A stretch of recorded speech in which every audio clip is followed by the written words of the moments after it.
திருவண்ணாமலை கிரிவலத்தில் பங்கேற்க தெலங்கானாவில் இருந்து வந்த இளைஞரின் கழுத்தை அறுத்து 500 ரூபாயை பறித்து சென்ற இருவரை போலீசார் கைது செய்து விசாரணை நடத்தி வருகின்றனர்.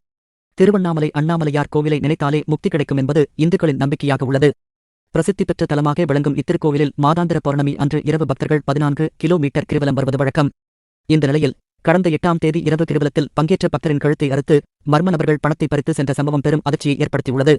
தெலங்கானா மாநிலத்தைச் சேர்ந்தவர் வித்யாசாகர். இவர் நேற்று முன்தினம் இரவு திருவண்ணாமலைக்கு வந்து கிரிவலத்தில் கலந்து கொண்டார்.